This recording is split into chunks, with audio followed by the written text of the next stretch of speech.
E vamos lá, capítulo 6. Carta aos Hebreus, no capítulo 6. O meu título diz: Exortação ao progresso na fé. Vamos lá, versículo 1. Por isso, pondo de parte os princípios elementares da doutrina de Cristo, deixemo-nos levar para o que é perfeito, não lançando, de novo, a base do arrependimento de obras mortas e da fé em Deus, o ensino de batismos e da imposição de mãos, da ressurreição dos mortos e do juízo eterno. Isso faremos, se Deus permitir. O que esse autor está escrevendo aqui nesse momento, nesses 3 versículos? Natan,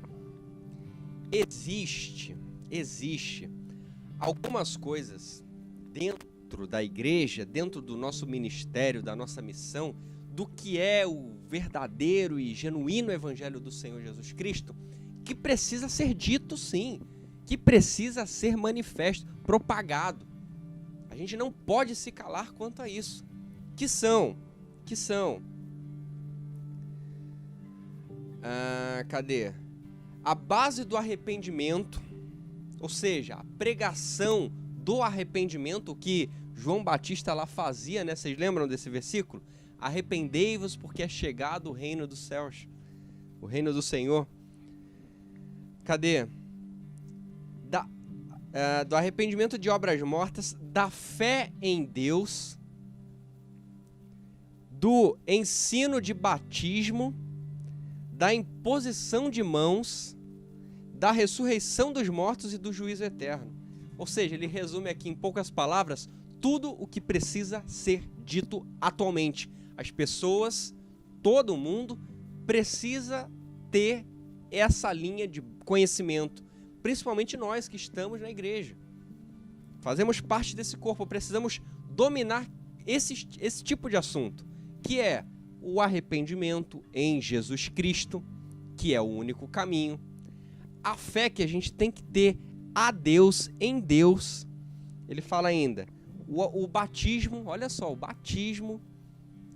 Se a gente talvez der uma aula de batismo, vão surgir inúmeras dúvidas, né?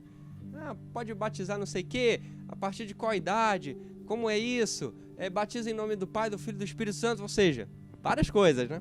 Ele fala ainda mais, cadê? A imposição de mãos, olha só, imposição de mãos, não sei se vocês lembram, em algumas outras cartas, Paulo ensina, né, por exemplo, lembrei agora, os presbíteros a imporem a mão sobre os enfermos para que esses sejam curados, né, com óleo. Então, a doutrina da imposição de mãos, olha só que coisa. Cadê? Que mais? Da ressurreição dos mortos, a pregação que a gente tem que falar que a morte aqui, física, terrena, não é o fim, não é o fim. Todos irão voltar de novo para o grande dia do julgamento. Tá entendendo? Então, essas verdades o mundo às vezes não conhece nada, não sabe de nada. Morreu, foi pro céu, acabou. Não é bem assim, não. A luz da Bíblia não é bem assim, não. Existem aí algumas coisas ocultas ao mundo, reveladas a nós, que precisam ser ditas, ensinadas. E por último ele coloca ainda o juízo eterno, né? O juízo de Deus, o grande dia, né? O dia, né, do Senhor Deus, onde todos irão ser julgados de acordo com o que fizeram. Olha só, de um lado o acusador, Satanás, o príncipe das trevas, e do outro lado o nosso Redentor Jesus Cristo, que é, à luz da Bíblia, o nosso advogado perante o grande juiz. Nossa, caramba! São verdades, talvez, que chegaram ao nosso conhecimento, mas que o mundo não conhece. Então, se é para ter um foco, foca nisso. Foquem nisso, foquem em pregar isso, em ensinar tudo isso. Ele está falando porque essa carta é direcionada ao povo hebreu daquela época. E o povo hebreu estava muito ligado aos costumes que se tinham lá atrás. Lá atrás. Mas a partir do momento que Jesus veio aqui ao mundo, cumpriu seu ministério, cumpriu a palavra profetizada lá atrás, né? Se tornando, a gente falou na última aula, o sumo sacerdote, né? Rasgando realmente, rompendo o véu que dá acesso ao Senhor Deus, as coisas mudaram um pouco. Deus continua imutável, mas o acesso a Ele hoje é por meio de Jesus Cristo. E por isso que ele está falando isso. Antigamente era pregado que somente o sumo sacerdote chegava no templo, que fazia toda aquela, né, oferta de sacrifício do povo, de remissão do pecado. Natan, isso está escrito, isso é verdade, aconteceu, mas agora nós temos o próprio Cordeiro de Deus, Jesus Cristo, que cumpriu isso por nós. Cumpriu. E a gente pode estar sendo tardio em entender essas verdades, quando elas precisam ser ensinadas, sempre. Não é à toa que todo domingo, uma vez por mês aqui, o que a gente faz? A Santa Ceia do Senhor Jesus, para nos lembrarmos do seu sacrifício na cruz do Calvário, o seu sangue derramado, o seu corpo ali oferecido em sacrifício. Lembrança. Não é mais aquilo que era no antigo, no antigo, nas passagens antigas. Hoje nós vivemos isso, que é Jesus Cristo na nossa vida. Amém? Então o autor, ele se preocupa, já que ele está falando com os judeus, né, o povo hebreu, em acorda, galera, acorda. Não tem nada invalidado do que vocês acreditam a respeito do Senhor Deus do Antigo Testamento. Mas as coisas mudaram hoje. Hoje, acesso mudou. Muitas coisas mudaram. O nosso Deus vai continuar sempre sendo o mesmo. Mas a missão que estava ali revelada aos profetas do Antigo Testamento, hoje ela já está clara para a nossa vida. E vocês precisam entender isso. Acerca do batismo, né? Jesus tem um embate muito grande no evangelho dele quando ele fala ali com Nicodemos, né? É necessário nascer de novo. Aí Nicodemos, que era uma pessoa assim, muito inteligente da palavra e tudo mais, mas como uma pessoa pode voltar ao ventre da sua mãe e nascer de novo? Ou seja, as coisas não estavam ainda visualmente ali, mentalmente ali, iluminadas a ele. Mas Jesus ali continuava. Então, esse é um exemplo que eu usei porque ele era um hebreu, não estava entendendo o que estava acontecendo.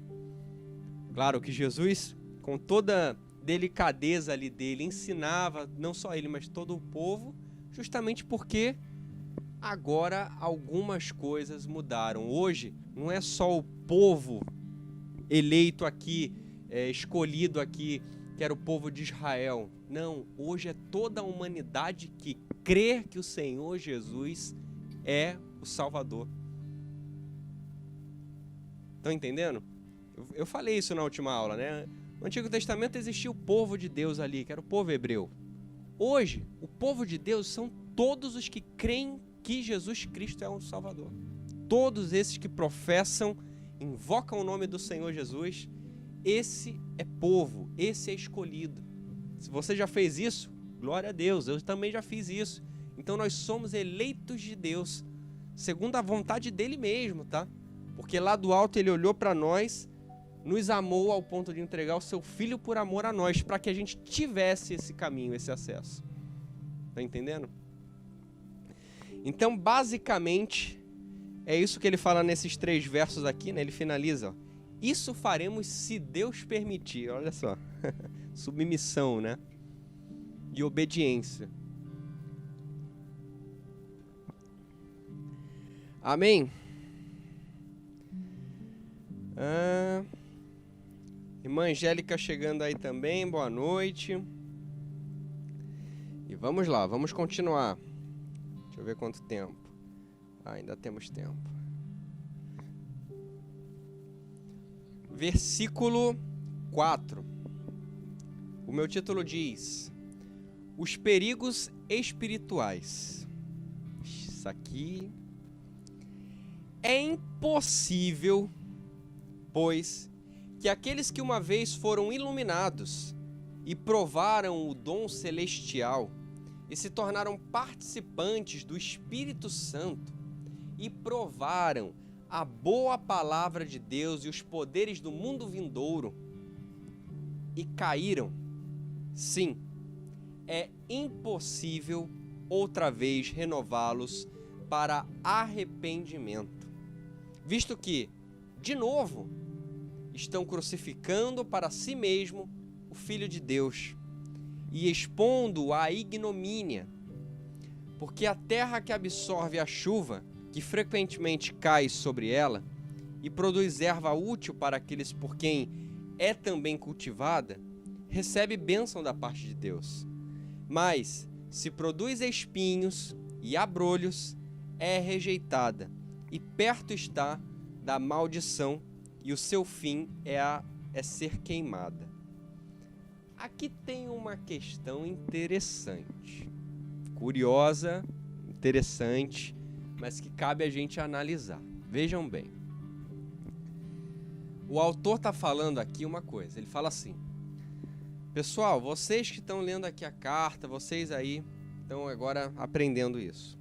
Eu digo a vocês, uma pessoa que já foi experimentada em Deus, já viveu milagres, já testificou a obra do Senhor aqui na terra, salvou pessoas através da pregação do Evangelho, né, da ministração do Evangelho de Jesus Cristo, cumpriu tudo, assim, já, poxa, ele fala aqui, né, vários exemplos aqui do que essa pessoa já teve de experiências com Deus. E se essa pessoa, eventualmente na vida dela, cair, ou seja, negar tudo isso que ela já foi experimentada, já viu, comprovou, testificou, teve contato, milagres, se ela cair, o autor aqui está falando que é impossível renová-la. Cadê? Olha o 6. É impossível outra vez renová-los para o arrependimento, visto que, de novo, estão crucificando para si mesmo o Filho de Deus e o expondo à ignomínia. Isso daqui eu acho que daria uma boa discussão nossa, porque de cara não sei se veio para vocês esse versículo, porque para Deus nada é impossível. Mas a gente acaba de ler aqui que é impossível essa pessoa ser renovada outra vez, né? Caiu, negou tudo, se abdicou de tudo que ela fazia de bem para o reino do Senhor Jesus Cristo. É impossível ela voltar, cair, né, em si, ter o arrependimento perante o Senhor Deus. E aí, Natan? E o outro versículo é que a gente lembra: para Deus nada é impossível. E o autor está falando que é impossível. E agora? Isso me fez lembrar também, para complementar os nossos comentários aqui, né? Me fez lembrar também que existe um pecado que não tem perdão. Quem comete isso não é perdoado. Simples assim. Quem lembra desse pecado escrito? Quem lembra? A blasfêmia contra o Espírito, né? Ou seja, negar o próprio Espírito Santo de Deus que vive em nós.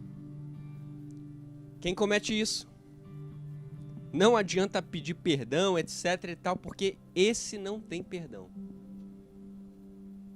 Se você talvez não sabia, mas existe esse pecado que, se é cometido, ele não é perdoado. Caramba! Nossa, mas Jesus Cristo morreu pelo nosso pecado? Morreu pelo nosso pecado, nos deu uma chance, nos direcionou um caminho aos céus. Mas quem faz esse, não. É isso? O que vocês acham aí na sala?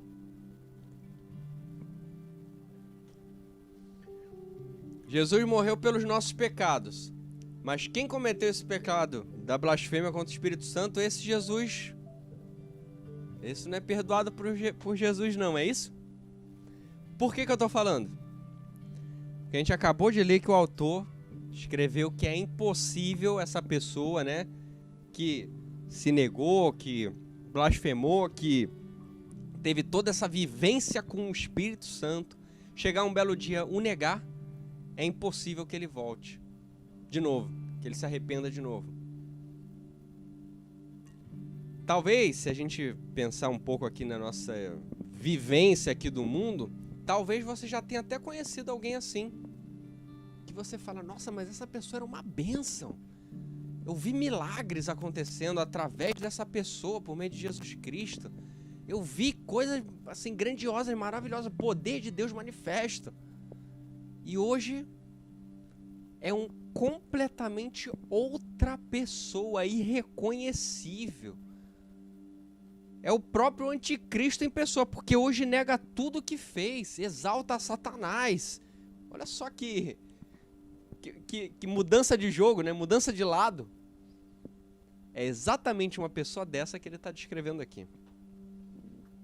E uma pessoa dessa comete a blasfêmia contra o Espírito Santo, que é a que não tem perdão.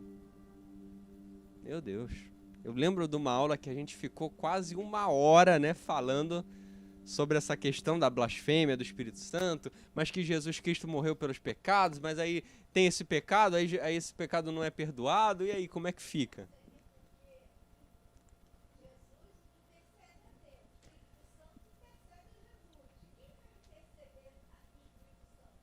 Pois é. Então, é uma coisa assim que a gente começa a associar, e também, olha só pelo título que eu vi, né? Os perigos espirituais. Alerta, né? Para que a gente nunca faça isso. Para que uma vez que você já viveu experiências com Deus, existem pessoas que já tiveram, né? Eu lembro de testemunhos que eu ouvi, essa experiência de quase morte, né? Que vai aos céus, que vê as outras coisas. São experiências de Deus concedidas a essa pessoa e que basta ela viver e testificar essas experiências para o mundo, para ela alcançar muitos e não negá-las. Porque uma vez negadas, isso pode incorrer numa blasfêmia contra o Espírito Santo. E ela não concede, o perdão não tem arrependimento. É doido, né? É bem assim, misterioso esse tema. E é uma revelação do Espírito, né? A gente pede ao Espírito Santo que nos revele isso. Mas, como a gente está lendo à luz de cada palavra escrita aqui, eu não posso negar o que está escrito aqui. Está escrito, Natan, é isso. É isso. Vamos ver aqui o que vocês comentaram. Cada dia, quando nos limpamos, nos arrependemos dos nossos pecados. Estamos nos santificando, nos separando para Deus. A palavra diz em Mateus 6,8, bem-aventurados limpos de coração, porque verão a Deus, sim. Pecado é a blasfêmia contra o Espírito Santo, sim. Sara comentou aqui. Não há como convencer ao arrependimento quem conhece de fato a palavra. Não há nada que possamos dizer que ele já não saiba, sim. Não que Deus não possa mudar, a questão é Deus não nos obriga a mudar, sim. Mateus 12:31, meu pai comentou aqui. Deus nos deu livre condições de escolher. Está em nossas mãos as escolhas certas ou as erradas, sim.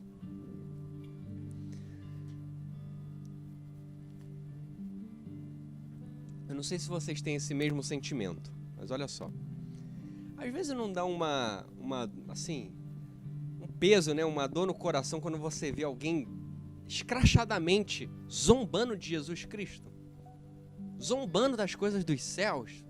Abre a televisão, abre um vídeo no YouTube e alguém começa a falar umas coisas horríveis, assim, sujas, a respeito de Jesus Cristo, de Deus, do Espírito Santo, da igreja, dos céus.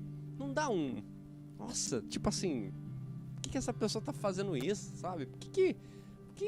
Que tamanho ódio, que tamanho... Nossa, meu Deus.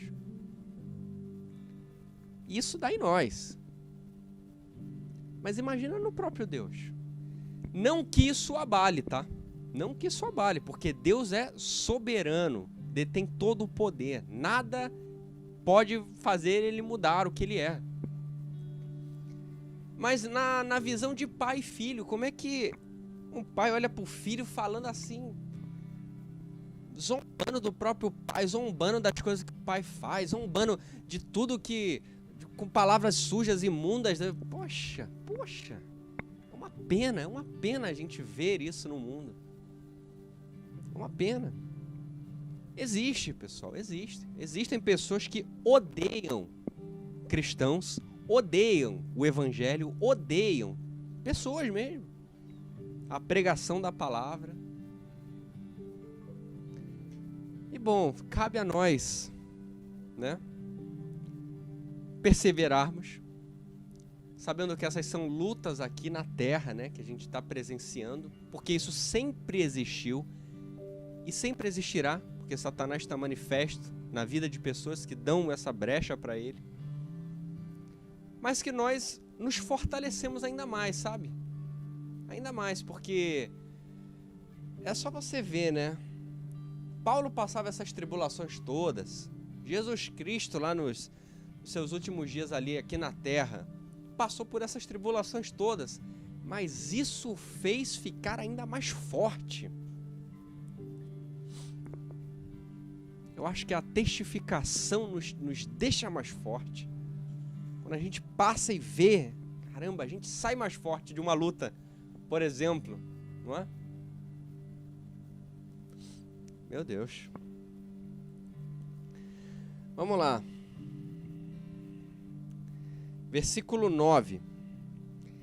As coisas melhores e pertencentes à salvação. Ainda escreveram? Vamos ver, vamos ler aqui alguns comentários. Minha avó comentou aqui: Deus sempre perdoa as pessoas que estão arrependidas. Eu concordo. Arrependimento genuíno, eu concordo que o Senhor perdoa. A não ser que seja esse. A blasfêmia contra o Espírito Santo. Esse não tem perdão. Eu tô falando isso à luz da Bíblia, tá? Não tô inventando, não. Isso aqui a gente já deu uma aula sobre isso, tá? Sara colocou: o Espírito Santo foi deixado por Jesus para nos conduzir ao céu. Se duvido disso, já não há quem me conduza mais. Verdade. Nossa, verdade, hein? Verdade, Sara. Minha avó Teresa, Deus é amor. Minha mãe comentou aqui: blasfemam contra Deus e Jesus. Daí só o Espírito Santo intercede por nós a Deus com gemidos inexprimíveis. Mas quando blasfemamos contra o Espírito, não há intercessor. Faz sentido, hein? Porque ele próprio é o que intercede. Baseado nisso que vocês falaram, é como se fosse assim: se é o Espírito Santo que leva as nossas orações, a nossa oração de arrependimento, a nossa oração, se é o Espírito que leva a Deus com gemidos inexprimíveis, se a gente nega o Espírito, a gente nega esse acesso. Quem vai levar? Se a gente não acredita. A gente não acredita. Quem faz a obra? Curioso, bem curioso.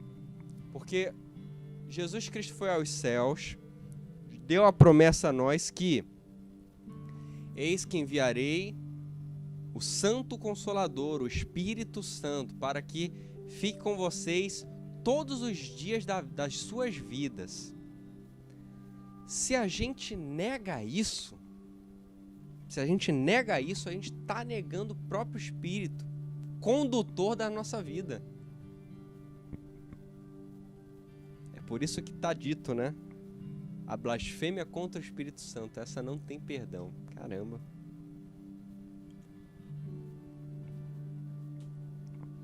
Mas vamos continuar. Versículo 9. Deixa eu ver o horário. Tá. As coisas melhores e pertencentes à salvação. Quanto a vós outros, todavia, ó amados, estamos persuadidos das coisas que são melhores e pertencentes à salvação, ainda que falamos dessa maneira. Porque Deus não é injusto para ficar esquecido do vosso trabalho e do amor que evidenciastes para com o seu nome, pois servistes e ainda servis aos santos.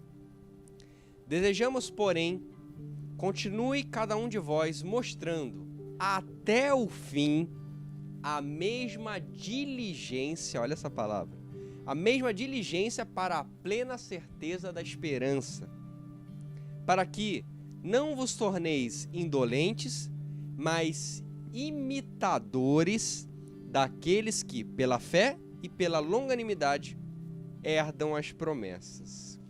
Isso daqui é... Tem uma coisa muito interessante aqui. Primeiro 10, olha só o 10. Porque Deus não é injusto para ficar esquecido do vosso trabalho. Então pronto, olha só. O que ele quer dizer com isso? Primeiramente, o Senhor não esquece de nada que você já fez. Isso inclui, tá? Coisas boas e coisas ruins. Nada é esquecido, nada é apagado lá. No livro da vida, tá lá o seu nominho e todos os seus registros desde o seu nascimento. Então, beleza. O Senhor não esquece. Mas ao mesmo tempo, se você pensar comigo, você vê, poxa, já que ele não esquece, e já que pela graça dele mesmo me permitiu fazer coisas boas aqui para os santos, né? Para a igreja, para as pessoas no mundo, então quer dizer que existem tesouros que a gente acumula no céu, ficam guardados e serão eternamente lembrados. Estão vendo? Por quê?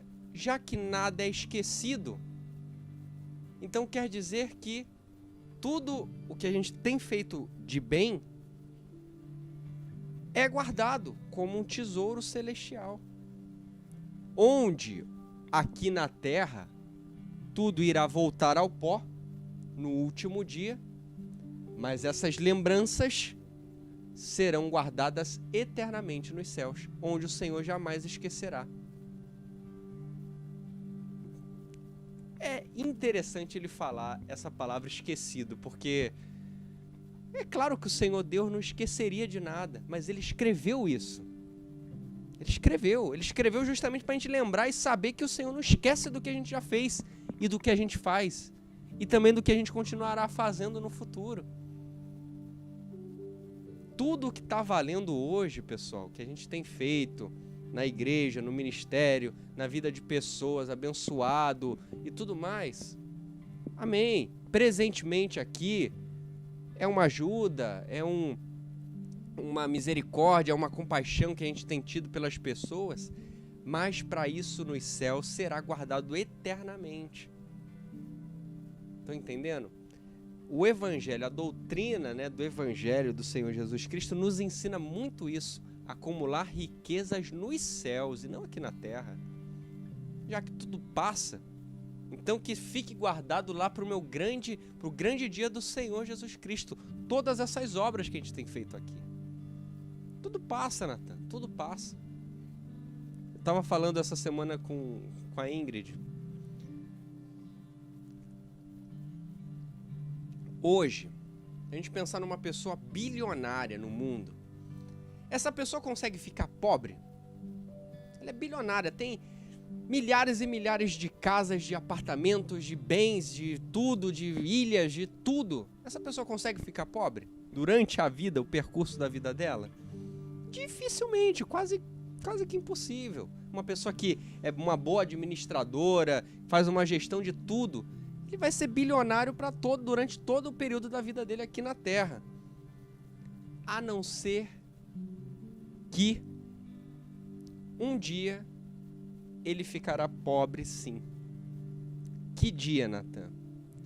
O dia do juízo final, o dia o seu último dia aqui na Terra. O último dia é onde ele perderá toda a sua riqueza, se tornará pobre de novo, voltará ao pó outra vez. Esse dia ele se torna pobre de novo.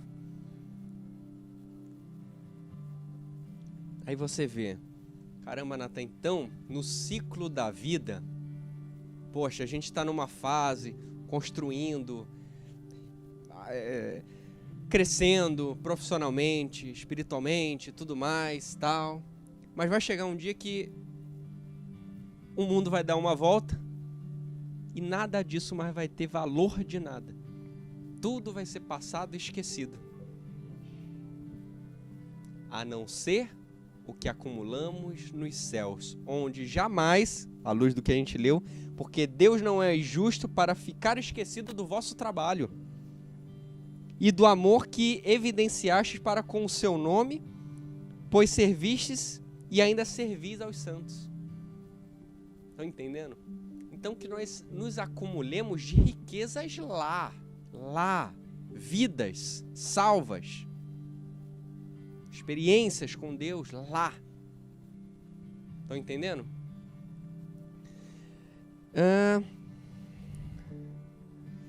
E ele ainda continua com uma palavra de esperança, né, nessa passagem, falando aqui, ó, um desejo, né? Desejamos, porém, que continue cada um de vós mostrando. Não é à toa que ele escreveu isso. Mostrando até o fim a mesma diligência para a plena certeza da esperança. O mesmo zelo que você tem com a obra do Senhor, que você tem com as vidas escolhidas aqui de Deus, as ovelhas, a mesma diligência, o cuidado que você tem com a palavra, o cuidado que você tem com o evangelho, continue até o fim, evidenciando isso, mostrando isso para todo mundo. Não é aqui, eu vou alcançar minha salvação, vou guardar aqui, ninguém vai ver, e eu estou fazendo minhas orações aqui comigo, e eu busco a Deus aqui comigo, e que... Não é isso, mostre, testifique, né? Imagina se os discípulos, Paulo, não mostrassem aí as obras, os trabalhos e tudo mais.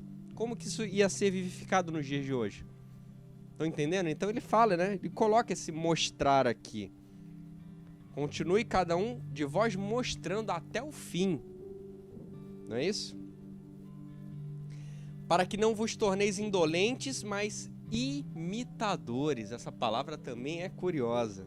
Imitadores daquele que pela fé e pela longanimidade herdam as promessas. Então que a gente, né, seja um imitador aí de Jesus Cristo. Nunca seremos como ele, mas o que a gente conseguir imitar do que ele fez é ótimo, é ótimo. O que a gente conseguir imitar das obras dos apóstolos, dos discípulos, desses grandes aí pessoas dedicadas ao Senhor, é ótimo, porque a gente tá aí, eles mostraram a vida deles como que é. Estão entendendo? Então que a gente tenha esse passo, essa caminhada para alcançarmos o reino. Amém? Hebreus, capítulo 6, versículo 13. Vamos ler alguns versículos aqui e a gente comenta eles. Meu título diz: a imutabilidade da promessa de Deus. Pois, quando Deus fez a promessa a Abraão, visto que não tinha ninguém superior por quem jurar, jurou por si mesmo, dizendo: certamente te abençoarei e te multiplicarei. E assim, depois de esperar com paciência, obteve Abraão a promessa. Pois os homens juram pelo que lhes é superior, e o juramento, servindo de garantia para eles, é o fim de toda contenda. Por isso Deus, quando quis mostrar mais firmemente aos herdeiros da promessa a imutabilidade do seu propósito, se interpôs como juramento, para que, mediante duas coisas imutáveis, nas quais é impossível que Deus minta, forte alento tenhamos nós que já corremos para o refúgio, a fim de lançar mão da esperança proposta, a qual temos por âncora da alma, segura e firme, e que penetra além do véu, onde Jesus, como precursor, entrou por nós, tendo se tornado sumo sacerdote para sempre, segundo a ordem de Melquisedeque. Lemos do 13 ao 20 e algumas coisas especiais aqui vocês precisam saber. A primeira é que, lá atrás, Deus fez uma promessa a Abraão. E essa promessa o autor colocou aqui, que Deus disse a ele o seguinte, certamente te abençoarei e te multiplicarei. Então, Deus, numa conversa com Abraão ali, falou claramente, explicitamente isso. Abraão, eu te abençoo e eu irei te multiplicar. Aí eu lembro daquela passagem, né, que Deus fala para Abraão olhar para os céus, né, e contar as estrelas, pegar um punhado de areia ali, contar os grãos de areia, porque assim seria a sua descendência. Estão lembrados disso? Ou seja, uma promessa aí de que ele teria muitos e muitos e muitos, muitos filhos. Estão começando a entender? Lembrando que ele já era velho e a esposa dele, Sara, também já era mais velhinha. E mesmo assim Deus fez essa promessa. Aí você repara uma coisa interessante que acontece. A gente leu uma palavra aqui forte, mas para a gente começar a entender algumas coisas de Deus, a gente nunca vai saber por completo, mas uma coisinha ou outra a gente começa a entender. Vocês repararam no versículo 17, quando ele fala assim, por isso Deus, quando quis, vontade dele, quando ele quis mostrar mais firmemente aos herdeiros da promessa a imutabilidade do seu propósito, se interpôs com o juramento. Vocês perceberam esse mais firmemente? Por quê? Pensa só. Se Deus fala com você, Natan, você vai viver isso. Para mim, basta. É a voz de Deus falando comigo e acabou. Vai se cumprir, vai realizar. Não tem outra coisa que o impeça. A voz dele, é o poder que tem nele, já falando uma coisa comigo. Como ele falou para Abraão: te abençoarei e te multiplicarei. Mas, devido à nossa instabilidade humana, devido a gente a meio que dar uma cambaleada, a gente, muitas vezes, ser descrente até das próprias promessas de Deus, como foi Abraão, tá? Como foi Abraão, como aconteceu tudo lá no passado, a gente fica nessa, né? Poxa, mas quando? Já passou tanto tempo, a promessa tá aí, mas eu não vejo, entendeu? Efetividade nisso e tal. Aí Deus acaba de falar aqui que quando Deus mesmo quis, então é um querer dele, é uma vontade dele, mostrar ainda mais firmeza nessa promessa, já que, Abraão, poxa, você não está acreditando? Natan, humanidade, vocês não estão acreditando? Então eu vou fazer uma coisa. Eu vou jurar. Aí você pega e pensa o seguinte: caramba, Deus precisa jurar? Ele sempre não fala a verdade? Ele não é sempre justo, fiel e nunca mente? Ele precisa jurar? Não bastaria somente a palavra dele e fim de papo? O que vocês acham? Por quê? Aqui, Deus fez um juramento. Eu lembro da escola, né? A gente sempre ficava com essa coisa, eu juro pela minha mãe, eu juro pelo meu pai. E outro falava, quem jura mente. Então, sempre um negócio assim de época de criança, né? Aí a gente acaba de ver Deus, o próprio Deus, jurando. Por quem?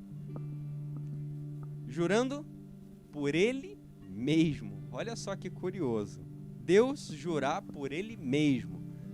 Eu juro por eu mesmo que isso irá se cumprir. Aí às vezes a gente até fica aqui no mundo, né? Juro por Deus que eu não fiz isso. Juro por Deus que Ele, como um ser superior, não existe nada que é mais forte, mais poderoso, mais além do que Ele, faz um juramento por si, somente para demonstrar mais firmeza aos instáveis humanos que somos. Porque muitas vezes não cremos piamente na palavra dele, na única palavra ali que ele fala para nós. Estão entendendo? Olha só, precisou o Deus Todo-Poderoso fazer isso para que de fato Abraão ali se posicionasse, nós mesmos, né, nos posicionássemos. Estão vendo? Estão começando a perceber? Que curioso, né? Curioso até da parte de Deus fazer isso. Porque a gente acabou de ver. Porque Deus quis fazer. Ele quis se revelar dessa forma. Dizer que Ele fez isso por nós mesmos. Estão entendendo? Então nessa primeira passagem aqui, ele ilustra bem isso e ele explica também essa questão do juramento. Certo?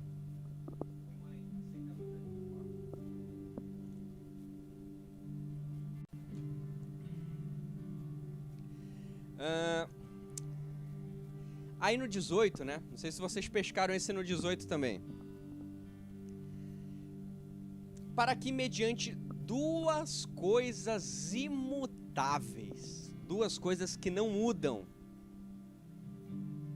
nas quais é impossível que Deus minta.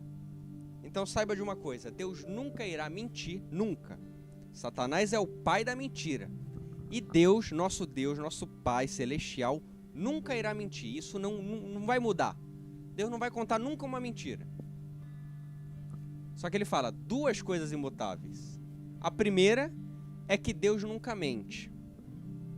E a segunda é que a palavra dele vai se cumprir.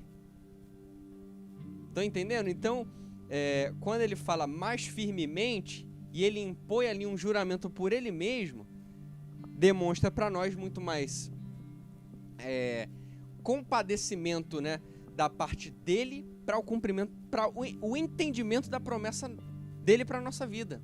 A gente entender de fato. É a mesma coisa se Deus falasse duas vezes comigo. Bastava uma.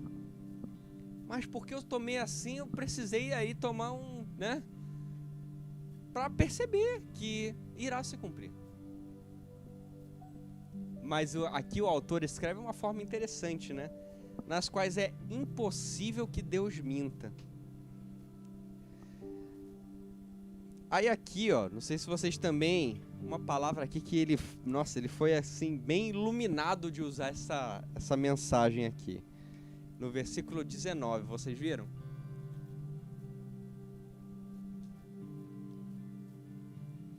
A qual temos por âncora da alma, segura e firme, que penetra além do véu. Âncora. Ele faz essa ilustração, né, de comparar uma âncora ali. O quê? A segurança que essa mensagem, que o que Jesus fez, o que Jesus é na nossa vida, se demonstra capaz de nos trazer a paz, né? Como ele mesmo fala aqui, ó. segura e firme que penetra além do véu. Vejam bem. Segura, firme e que penetra além do véu. Olha só. A palavra do Senhor, ela nos traz a segurança de que ela é imutável. Ela é uma palavra final, basta. Isso é a palavra de Deus, ela nos traz isso. Nos traz segurança. Não tem dúvida, não tem incerteza que não. Ela veio e o Senhor falou e pronto. Firmeza. É exatamente essa questão dela não ficar ora lá, ora cá, ora isso, não. Ela é firme. Ela é firme. Por isso ele faz o paralelismo ali com essa âncora, que deixa firme a certeza. E que penetra além do véu. Aí agora é a parte interessante, né? Principalmente quando a gente escuta essa palavra. Deixa eu ver aqui como que ele escreve. Cadê? Versículo... Aqui, ó. Oh, meu Deus, cadê? 19.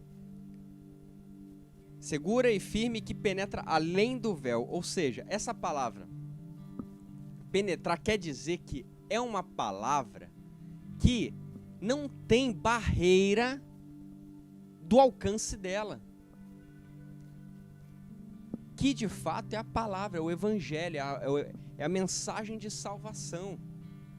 É todo aquele ministério, aquela obra que o Senhor Jesus Cristo cumpriu aqui na terra. Ela penetra a alma, a gente leu em algumas aulas, né? Divide alma e espírito, juntas e medulas. A palavra tem esse poder penetrante nas vidas, nos corações, nas mentes. A palavra do Senhor Deus. Basta você ver, alguma vez que você já possa ter tido essa experiência de que, poxa, eu fui usado por Deus e o Senhor me capacitou com palavras, o Espírito Santo me deu palavras que, às vezes até eu não me reconheci, tamanha ousadia e autoridade da forma que eu falava, ou explicava, ou exortava alguém. Porque é exatamente esse o poder da palavra do Senhor Deus. Segura, firme e penetrante. Muito bom, né? Deixa eu ver aqui se vocês colocaram mais algum comentário. Irmã Mônica chegando aí, boa noite, a paz. Graças a Deus temos acesso direto ao Pai. Podemos falar e ouvi-lo a qualquer hora e em qualquer lugar. Glória a Deus, amém, Sara. Irmã Cândida, paz do Senhor, boa noite. Marcita, paz. Quem nunca falou isso? Isso o que, Ingrid? De jurar por Deus, jurar pela mãe, pelo pai, etc. Né? Acredito que o juramento de Deus tem mais a ver com a nossa incredulidade, de fato, pois ele é fiel, justo e verdadeiro, sim. A gente que fica nessa, né, de Deus já falou. Deus, mas eu sou velho, eu não posso ter mais filhos, né? No caso de Abraão. Deus falou, cara. Falou. Sabe? Como é que pode, né? A gente é muito assim. A gente recebe realmente um direcionamento de Deus para a nossa vida, mas a gente não tem paciência, sei lá. Acho que tem a ver com paciência, sim. Sabe? Quer tentar antecipar os passos de Deus, sabe? Ai, meu Deus. Marcita, sim, verdade. Minha avó Teresa, Deus, ele não pode jurar nada, temos que obedecê-lo. Irmã Conceição, verdade. Pois é.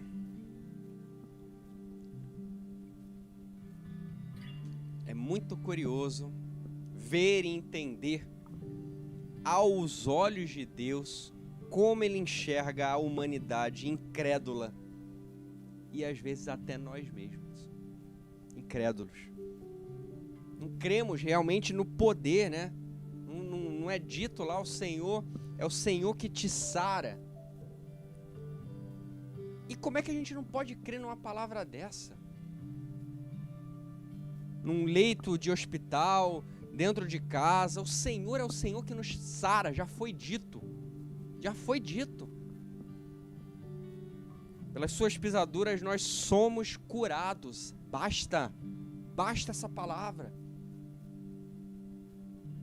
Mas às vezes ela não surte o efeito justamente pela nossa incredulidade. Então, que sirva de reflexão para nós falarmos com Deus mesmo. Meu Pai, o quanto eu tenho sido incrédulo ao seu poder, incrédulo à manifestação realmente do Senhor na minha vida, incrédulo de saber e ter a fé mesmo em Ti, Deus. Por mais que eu já entenda que o Senhor é o Senhor da minha vida, eu preciso dessas experiências, sabe?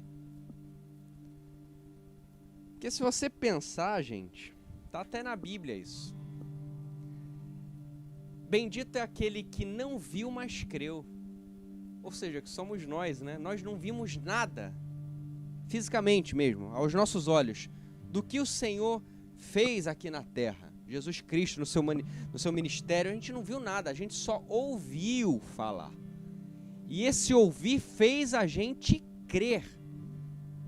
Por isso somos benditos, certo? Crer que o Senhor é o meu Salvador, crer que o Senhor é capaz de fazer todas as coisas, de mudar todas as coisas, crer em todo o poder do Senhor Jesus Cristo só de ouvido, porque visivelmente a gente não pegou na mão de Jesus aqui, viu se tinha lá as cicatrizes, a gente não viu nada disso, não vimos nada. Então isso é uma prova de que a gente crê de fato em Jesus, mas às vezes não manifestamos ou de fato idealizamos o seu poder, executamos o seu poder na nossa vida ou na vida dos nossos familiares. Estão entendendo? Diferente, obviamente, do que não crê nem em Jesus. Tem gente no mundo que não crê nem em Jesus, nem em Deus, não existe nada disso, entendeu? É diferente, isso aí é uma incredulidade a um nível ainda mais hard, né? Maior ainda. Então, estão entendendo?